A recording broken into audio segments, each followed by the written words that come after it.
Welcome to the Little Garden in Sedona. In this series, we'll be reading and discussing a summary from the preface of A Course in Miracles. The Course's thought system and practical application are life-changing and life-enhancing. We'd like to introduce the Course to as many people as we can, so we've produced YouTubes for students at various levels and in several learning styles. So if you resonate with this summary, check out our other offerings on YouTube. Okay, so we're talking about what A Course in Miracles says. Yeah. We've talked about the world of perception and the world of knowledge and the difference in the first two in the series. Yep. So today we're going to talk about what happens when we're caught in the world of perception. Okay. So when you've been caught in the world of perception, you are caught in a dream. So you're reading from the preface, Yeah. which is in the description below. Okay.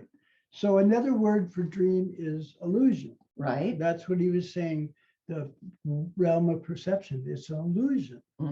So dream is an important part of that because we can see that when we dream something at night, we wake up, we see the dream's unreal. Yeah. Even though when we were in it, it seemed to be real. Right. That's why dream is a good word for illusion. Even nightmares really seem real. Yeah. Right. And when we're in the world of perception here, in a nightmare in the world, yeah, it really seems real, but it's no more real than that dream. That's right. And so this course is here to help us wake up from that dream. Yeah.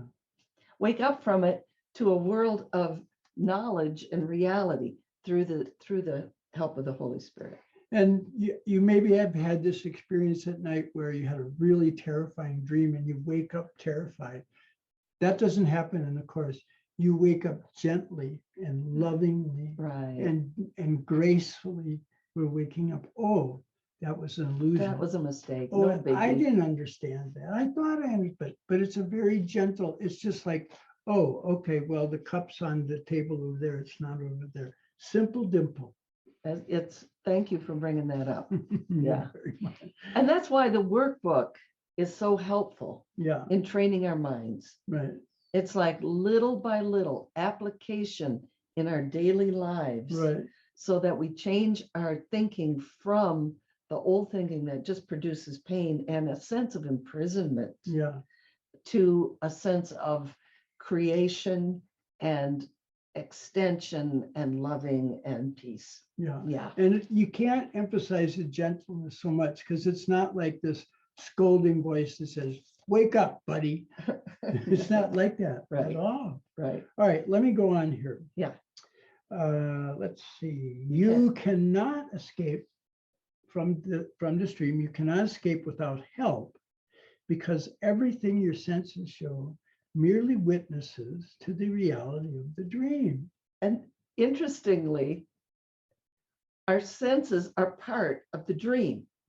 Right? So if you really get that, already you've got a little trail of breadcrumbs out to right. So it can't be true. It's like the monster in the dream saying, I am real. So let's talk about that. A dream is a story. It's like a narrative that's going on. The difference between that and senses are like this fragmented experience within objects or situations, right?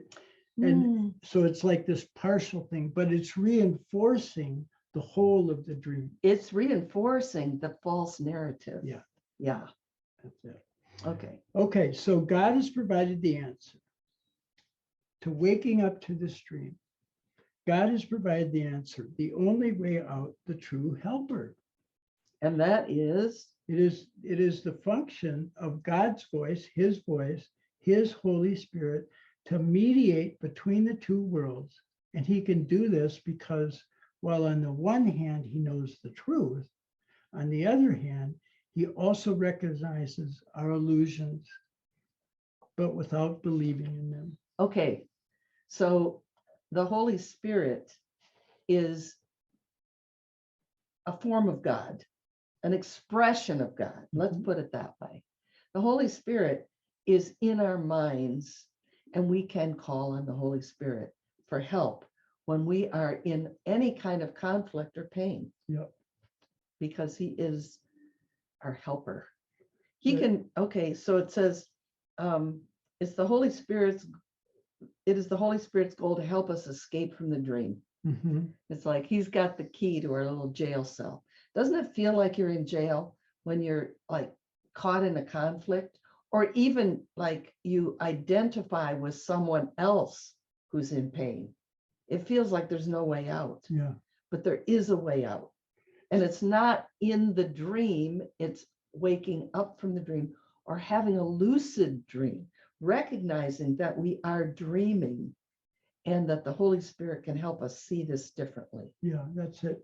And what's key, there's two key things about that, because we've been saying that this realm of perception and knowledge are completely different. There's really no connection between them. Not in truth, there's no connection.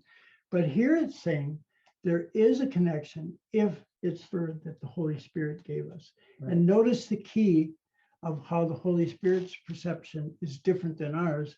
We believe in that dream. Right. The Holy Spirit sees it, but does not believe in it. Right. And that is the only way, that is really the only thing we need to do, is not believe in the dream, and its effects will go away. Yeah. It's made by belief. That's right. That's right. Yep. And we know clearly I can have a mistake in belief. I can change my mind. So his job, the next sentence says, it's his goal to help us escape from this dream world, this nightmare, by teaching us how to reverse our thinking and unlearn our mistakes. Yeah. So changing from one thought system to another. But he does not make the old one wrong in the sense of you're wrong, you're guilty, you used to think that way, you were a bad person, blah, blah. The Holy Spirit does not punish us. So the word there that's really key to why this is awakening up, a very gentle way, a very simple way, is that technically learning in the Course is unlearning. And that's what he's saying. We just simply unlearn our mistakes. Right. Right. That's all they were. They weren't sins. They were a belief that we learned, and we just have to unlearn and let go of that. Right. And we're very familiar with learning and unlearning. In fact, learning and belief is how we made up this illusionary dream. And that's why the Holy Spirit has to use learning and beliefs. Yeah. A very familiar thing to us. If we're walking on the planet, we understand learning, we understand holding a belief, we understand false beliefs and true beliefs. So the Holy Spirit has one major learning aid, and that is forgiveness. And we'll talk more about that in the next video. All right.